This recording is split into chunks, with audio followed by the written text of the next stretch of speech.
जय माँ इंद्राक्षी, जय अम्बे। इंद्राक्षी धाम में दर्शकों आप सभी का हम हार्दिक स्वागत करते हैं। आज के दिन जिन जातकों का जन्मदिवस है, मैरिज एनिवर्सरी, उन सभी को हमारी तरफ से बहुत बहुत शुभकामनाएं। आज है सोमवती अमावस्या। कल रात्रि के दीप भगवती महालक्ष्मी, महासरस्वती, महागणपति, महाकाली का पूजन आप सबने बहुत अच्छे से किया होगा। सभी की दीपावली बहुत मंगलमय तरीके से मनी है और भगवती यूं ही हम सबको आशीष देती रहें, आशीर्वाद देती रहें कि दीपावली के दीप हम रोज़ जलाएं। रोज़ हमारे घर में हे भगवती आपकी कृपा से मंगल कार्य सिद्ध हों। तो आज सोमवती अमावस्या पर हमें क्या करना चाहिए? आज पितरों के लिए बहुत अच्छा दिन है और ये भी भगवान की ही कृपा है कि हमें दीपावली अक्सर हम पूर्ण अमावस्या में ही मनाते हैं, लेकिन दीपावली अमावस्या की रात्रि में भी मनी और आज हमें पितृ पूजने का अवसर भी प्रदान हुआ और वो भी सोमवती अमावस्या के रूप में। तो आइए पहले हम आज का पंचांग देखें।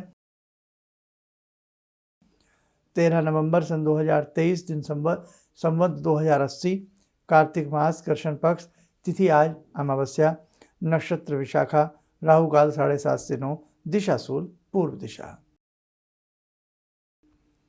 अब देखिएगा, सोमवती अमावस्या में गंगा स्नान का, सरोवर स्नान का अपना एक विशेष महात्म्य होता है और ऊपर से कार्तिक का महीना हो और कार्तिक के महीने की सोमवती अमावस्या हो, सोने पर सुहागे वाली बात हो जाती है। तो मेरे साधकों, जिन्होंने अपने पितरों के नाम से कभी कुछ ना किया हो और जो करते रहते हैं उनकी बात तो बहुत अच्छी ही है, लेकिन जिन्होंने पितरों के नाम पर कभी कोई दान या कोई पूजा या कोई भक्ति ना की हो, तो आज का दिन आपसे चूक ना जाए। क्या करना चाहिए मैं सारी जानकारी दूंगा। और एक चीज़ और ध्यान रखें, आज जैसे सोमवती अमावस्या आ गई, कल अन्नकूट रहेगा, क्योंकि अन्नकूट जो होता है वो शुक्ल पक्ष की प्रतिपदा को मनाया जाता है। ठीक है, तो कल से शुक्ल पक्ष प्रारंभ हो जाएगा, चांदनी रातें प्रारंभ हो जाएंगी। तो कल अन्नकूट रहेगा, गोवर्धन रहेगा, उसका भी मैं थोड़ा सा आपको इस अंक में बता दूंगा। सोमवती अमावस्या में आप सरोवर कोई आसपास हो, उसका स्नान करना बड़ा शुभ होता है। नहीं तो सोमवती अमावस्या में आप अपने पितरों के नाम से, पितृ किसे कहते हैं? जो हमारे पूर्वज हैं। ठीक है, अपने पूर्वजों के नाम से पक्षियों को दाना डालिए, अपने पूर्वजों के नाम से अन्न बांटिए, अपने पूर्वजों के नाम से फल बांटिए, अपने पूर्वजों के नाम से कोई अच्छा नेक कार्य करिएगा, आपके पितृ संतुष्ट होंगे। 1 माला या 3 माला साधारण गायत्री मंत्र से या पितृ गायत्री मंत्र से अपने पितरों के निमित्त करिएगा, आनंद की प्राप्ति होगी। 1 लोटे में जल ले लें, थोड़ा मिष्ठान, थोड़ा कच्चा दूध, या दूध अगर घर में कच्चा ना हो वे दूसरा भी हो तो डाल लें। कई बार उबाल करके रख दिया जाता है तो फिर मजबूरी है, थोड़ा सा डाल लें, कोई ऐसा दोष नहीं है। और साथ में थोड़ा मीठा डाल लें, काला तिल डाल लें। दक्षिण दिशा की तरफ मुख करके ओम पितृदेवताभ्यो नमः बोलते हुए 1 लोटा जल अपने पितरों के नाम से दक्षिण दिशा में दीजिए, आपके पितृ संतुष्ट होंगे। और आज भी एक दीपदान, जिसे आकाश दीप कहते हैं, कंडील के रूप में भी कभी दीपावली में सभी लोग लगाया करते थे। देखा नहीं, कंडील ऊंची ऊंची छतों पर जाके लंबे लंबे बैम्बोज में, बांस में ऊपर की तरफ कैंडल लगा दिया करते थे। उसका यही तात्पर्य हुआ था करता था कि ये हम अपने पितरों को, पूर्वजों को दीप दिखा रहे हैं, है ना। दीपदान उनको किया जाता था। अब वो बात अलग है कि वो इस प्रकार से धीरे धीरे लोग उसको भूलते चले गए।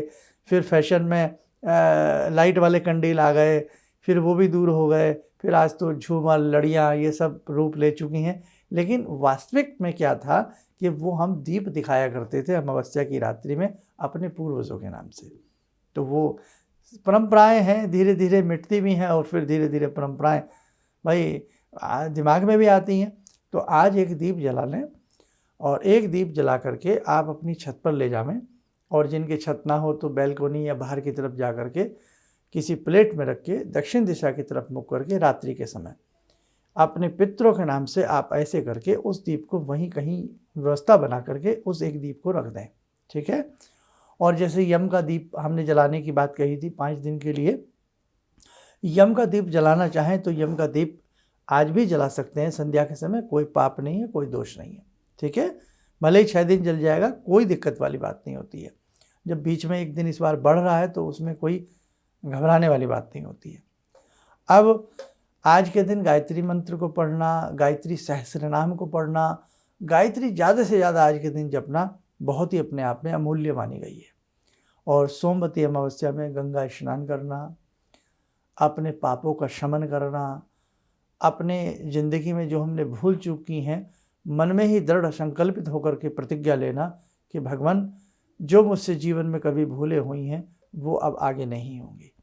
अपनी भूलों के प्रति अपनी कमर कसना और उन भूलों को दूर करने के लिए प्रयास करना, ये भी एक बहुत बड़ा पुण्य का काम होता है।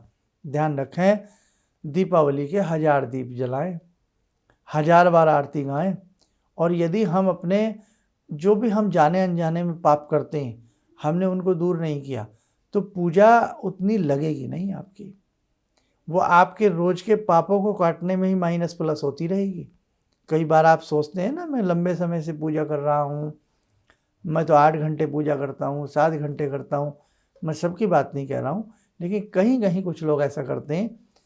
बेशक वो पूजा बहुत अच्छी से करते हैं, लंबी चौड़ी करते हैं, लेकिन वो फिर कहीं ना कहीं कुछ गलत बातें भी करते हैं। हम किसी की निंदा करें, परचुगली करें, डट के करें, वो भी पापों में आता है। बिना मतलब का गपशप मारें, वो भी दोष लगता है। किसी के उंगली उठाएं, किसी पे आक्षेप उठाएं, वो भी दोष लगता है। किसी के मन को दुखाएं, किसी को सताएं, वो भी पाप लगता है। देखो साहब, इसीलिए हमारे धर्म में ऐसी व्यवस्था है कि हम चींटी भी नहीं मारते, हाँ, है ना। तो यही तो बात है, सनातन धर्म बहुत मीठा है, बहुत भोला है, बहुत सच्चा है, हृदय को स्पर्श करने वाला सनातन धर्म है। आज अपने धर्म से लोग विमुख हो रहे हैं तो ये भी पाप लगता है कि साहब नहीं, मैंने तो धर्म छोड़ दिया, मैं तो अब ये कर लिया, वो कर लिया, मैं तो वहाँ चला गया। आप कुछ भी कर लो भैया, आपको दोष तो लगेगा।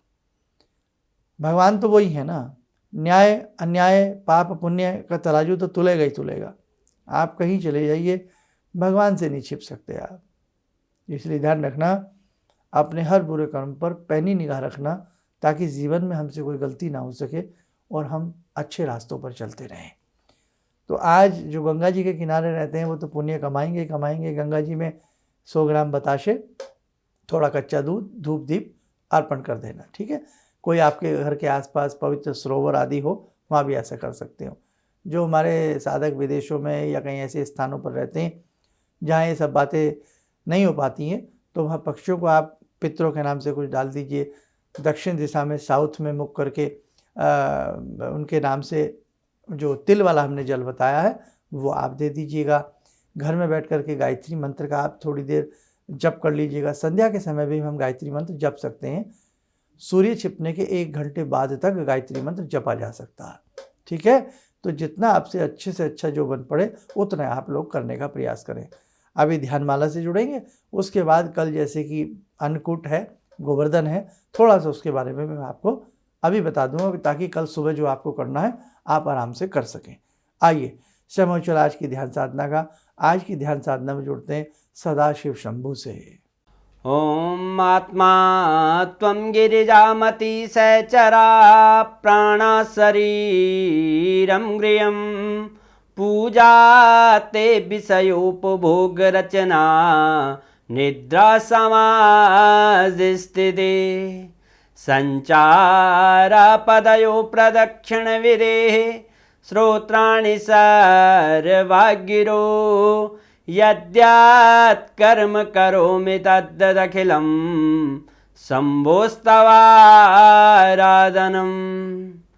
चन्द्रोद्भासितशेखरे स्मर हरे गंगाधरे शंकरे सर्पे भूषितकण्ठकर्णविवरे नेत्रोत्तवे स्वानरे दन्ते त्वकृतसुन्दरां वरदरे त्रैलोक्यसारे हरे मोक्षार्तिं कुरु चित्तवृत्त्यमचलं मन्येस्तु किं कर्म वे वन्दे देव उमापतिं सुरगुरुं वन्दे जगत्कारणं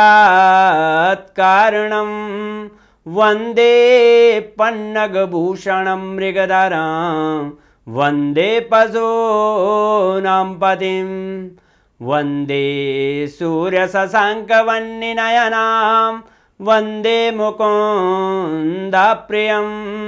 वन्दे भक्तजनश्रयं च वरदां वन्दे शिवं शङ्करम् ॐ कर्पूरगौरं करुणावतारं संसारसारं भुजगेन्द्रहारं सदा वसन्तं हृदयारविन्दे भवं भवानी सहितं नमामि भवं भवानी सहितं नमामि। कवच बना लें, ध्यान करें भगवान शिव का हम सबके ऊपर शुभ आशीष बरस रहा है। और ये सोमवती अमावस्या है, सोम चंद्र को कहती, ये सोमवती अमावस्या है। हम सबका कल्याण हो।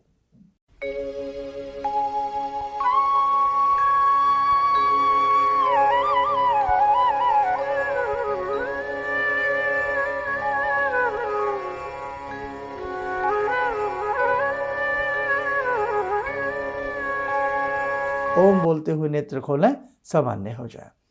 देखो साधकों, वास्तव में जो हृदय से भगवान को मानता है, शुद्ध हृदय से जो भगवान को मानता है और हृदय की सेज सजा करके जो भगवान को उसमें बिठा लेता है, मन के मंदिर में दीप जला करके हृदय की सैया पर जो भगवान को विश्राम कराता है, सच्चा साधक वही होता है। इसलिए अच्छे से साधना करना, अच्छे से भक्ति करता चलना। और दीपावली जैसे सबकी बहुत अच्छे से बीती है, ऐसे ही हर वर्ष हर्षोल्लास के साथ हम दीपावली का पर्व मनाते रहें। कल गोवर्धन है, गोवर्धन की पूजा रहेगी। और जो गोवर्धन के आसपास रहते हैं वो तो परिक्रमा करते हैं, पूजन करते हैं, भाग्यशाली हैं। लेकिन जो दूर हैं, दराज हैं, घर में वहाँ नहीं जा सकते, तो कोई बात नहीं, वो भी भाग्यशाली हैं। वो कैसे? अन्न की ढेरी का ही गोवर्धन नामक पर्वत बनाया जाता है और उसी को पूजा जाता है। और सबसे पहली घर की जो कल गिराई बनेगी, जो रोटी बनेगी, वो सबसे पहले गोवर्धन, गाय का वर्धन हो, गोवर्धन हो, संवर्धन हो, तो पहली रोटी गाय को देना है ना। सभी निकाल करके देने का प्रयास करना। हम दूध से बनी चीज़ों को बहुत पसंदीदा से खाते हैं, रबड़ी, मलाई, मक्खन, पनीर, है ना। कितने चाव से हम उन्हें समझने का, खाने का प्रयास करते हैं। लेकिन क्या हमारी दृष्टि गौ माता की तरफ जाती है, जिसका दूध हमें इतना अच्छा लगता है? तो इसलिए अगर हमें जीवन में सब कुछ चाहिए, हम गाय माता का आशीष लेना ना भूलें। आज सड़कों पर निर्जन रूप में जिस प्रकार से गायें कहीं यदा कदा देखने को मिलती हैं, कई बार वो कूड़े के ढेर में मुँह मार रही होती हैं, बड़ा हृदय पीड़ित होता है। इसलिए आप, अगर भगवान ने सब कुछ दिया है और आप देखो वो क्या मांगते हैं, कोई भी गाय हो या कोई भी हो, वो सिर्फ पेट भर अनाज, पेट भर रोटी। तो क्या हम इतना भी नहीं कर सकते कि हम कहीं कुछ अन्न की व्यवस्था कर सकें?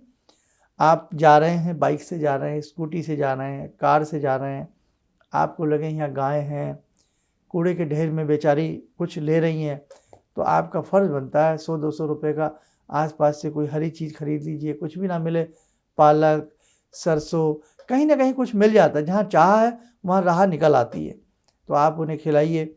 और एक मैं आपसे और प्रार्थना करूँगा, आज बड़ी बड़ी अट्टालिकाएँ, इमारतें अपना रूप लेती जा रही हैं, लेकिन जैसे कुत्ते हैं और बहुत सारे पशु हैं, वो ऐसे ही पानी के लिए दर दर भटकते हैं और आखिरकार उन्हें गंदा पानी नालियों वाला पीना पड़ता है। तो अगर भगवान ने आपको बहुत कुछ दिया है, सब कुछ दिया है, और आपके पास उतनी ज़मीन है, सामर्थ्यता है, आप या कॉलोनी के कोई मेंबर हैं, बड़े ओहदेदार हैं आप, तो ज़रूर उनके पानी पीने की व्यवस्था के लिए जो मांद बनाई जाती हैं, हौद बनाई जाती हैं, आप चाहे पूरी कॉलोनी मिल करके कहीं भी बाहर एक साइड में ऐसी व्यवस्था अगर आप लोग कर सकें तो ये बहुत परोपकार का कार्य होगा, है ना। आज देखते नहीं कि वो प्यासे बेचारे पशु घूमते रहते हैं, लेकिन कौन आज किसकी परवाह करता। आज तो इंसान की कोई परवाह नहीं करता, तो पशु की तो कौन परवाह करेगा। इसलिए हमारे पर्व हमें संदेश देते हैं, अगर अन्नकूट आया है तो एक दिन में ही उस अन्नकूट को पूज करके आप प्रसन्न ना हो जाएं। एक दिन का गोवर्धन बनाने से हमारा गोवर्धन में हमें सफलता नहीं मिलेगी। एक दिन के लिए बालकृष्ण की पूजा करके क्या वर्ष भर के लिए बालकृष्ण को हम भूल जाएंगे? बताइए, एक दिन आप गाय को 2 रोटी खिला करके चौड़े हो जाएंगे, साल भर के लिए गाय चाहे कुछ भी खाएं, कहीं भी घूमें, पानी मिले ना मिले, तो साहब ऐसे गोवर्धन पूजन से, ऐसी भक्ति से कोई फ़ायदा नहीं है।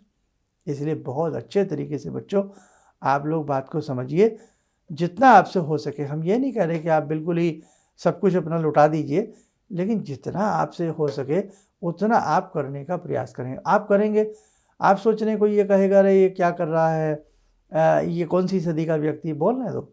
आपको आपकी अच्छी पहल को देख करके उनके भी कदम उठेंगे, आप माने ना माने। इसलिए आज भले कितनी भी गौशालाएँ खुल गई हैं, लेकिन फिर भी गायें कहीं ना कहीं किस प्रकार से दिखती हैं, पशु पानी के बिना परेशान होते दिखते हैं, ये सत्यता है ना। तो इसलिए भाई हमसे जितना हो सकता है हम भी करें, आपसे जितना हो सकता है आप भी करें, मिलजुल कर हम सबको करना होगा। न जाने किस रूप में परमात्मा मिल जाते हैं, ये जानते हैं ना आप। तो इसलिए कल गोवर्धन के पर्व से ये कसम खावें कि हमसे जितना हो सकेगा हम उतना करने का प्रयास करेंगे। ठीक है, चलिए कल अच्छे से गोवर्धन बनाइएगा। पहली रोटी 2 रोटी बना करके गौ माता को खिला के आइएगा, और अच्छे से जो भी कुछ बना सकते हैं उनके लिए बनाइएगा। जिनके घर में गाय हैं, कल अच्छे से उनको साफ़ शुद्ध करके सींगों पर अच्छा सा तेल लगाइए या और कोई रंग लगाइए, और उनके मस्तक के ऊपर हल्दी का दिठौना लगाइए या मेहंदी लगाइए, है ना। वो माँ है, सजाइए उनको, और अच्छे से कल उनकी आरती उतारिएगा। आसपास कोई गौशाला है या कहीं भी है, और जितना आपसे बन सके उतना आप करने का प्रयास करिएगा। और बाकी कुछ बातें कल के एपिसोड में रहेंगी। और परसों भ्रातृद्वितीया है, परसों तक यम के निमित्त वो दीप जलेगा। कुछ बातें परसों को उसमें रहेंगी। अब आपसे एक चीज़ हम जरूर कहते हैं, हमारे जो भी ये कार्यक्रम आ रहे हैं, ये हम बहुत हृदय से बोल रहे हैं, सच्चे हृदय से आपको समझा रहे हैं। आप जो समझने वाली दृष्टियाँ हैं वो हमारे मन को पड़ती होंगी, इसलिए ये सारे कार्यक्रम आप ज़्यादा से ज़्यादा लोगों तक पहुंचाइएगा, ताकि सही बात सही तरीके से सही सारी चीज़ें सबके पास तक पहुंच सकें। हमारे त्यौहार केवल एक जादू का पिटारा बन के ना रह जाएं। कैसे कि कल दीपावली है, कल ये है, कल ग्रहण पड़ रहा है, आपकी राशि आपको लूट लेंगी, आपकी राशि आपको मालामाल कर देंगी, आप यहाँ झांक लीजिए, वहाँ गुब्बारा फुला दीजिए। देखो भैया, इनसे कुछ नहीं होगा। ये तो आपको मन को बहकाने के लिए तुम्हें बहकाया जा रहा है, आप भी समझते हैं ये। लेकिन कुछ है बेचारे भोली भाली जनता है, वो देख लेती, अरे 300 साल बाद ये चीज़ आई है, मैं तो ज़रूर आज की रात में गुब्बारा फुला करके हल्दी का तिलक करूँगा। तो भैया ऐसे कुछ नहीं होगा, हमारी बात समझिएगा आप। पीड़ा होती है ऐसे चुटकुले जब आप लोग सुनते हैं या आपको सुनाए जाते हैं। इन सब बातों से दूर रहिएगा, सही कर्म की तरफ ध्यान दीजिएगा, सॉलिड चीज़ों को पकड़िएगा, तब आपका उद्धार कोई नहीं रोक सकता। चलिए, स्वस्थ रहिए, सुखी रहिए। इन्हीं शुभकामनाओं के साथ हम अपनी वाणी को विराम देते हैं। जय जय अम्बे। गुरु जी से मैं तब से जुड़ा हूँ जब से वो एक चैनल आती थी P7, उसी से मैं जुड़ा हुआ। और गुरुदेव से हमारी जब मुलाकात हुई तो मैं आश्चर्यचकित रह गया जब उन्होंने हमसे बताया कि आपके साथ ऐसे ऐसे हुई। तो मैं इतना आश्चर्य हो गया कि इन्हें कैसे मालूम, और इतना बढ़िया इन्होंने बताया जिसके वजह से मैं आज तक उनसे प्रभावित हूँ। और इनका बताने का शैली वगैरह इतनी बढ़िया है जो हम अपने क्लास के टीचर से भी उतना बढ़िया नहीं समझ पाते थे। ये हमें बहुत पसंद आई। और दूसरी बात कि इनके साथ जितने भी मैं जुड़ा, जब से जुड़ा रहा, जो भी समस्या आई, मैं बहुत ही अच्छा तरह से मेरे सॉल्व होते चले गए। और आज तक मैं उनके आशीर्वाद से मैं बहुत सुखी हूँ। किसी भी समस्या के समाधान के लिए मिले प्रसिद्ध हस्तरेखा एवं वास्तु विशेषज्ञ प्रोफेसर धर्मेंद्र शर्मा जी से। नोट: शिविर में भाग लेने हेतु एवं व्यक्तिगत रूप से मिलने के लिए कॉल करने का समय सुबह 10 बजे से शाम 6 बजे तक। हमारे विभिन्न ज्ञानवर्धक कार्यक्रम देखने के लिए आप हमें अभी सब्सक्राइब करें, बेल आइकन को प्रेस करें ताकि आप देख सकें हमारा कार्यक्रम सबसे पहले। और अधिक जानकारी के लिए फेसबुक पेज को लाइक करना न भूलें।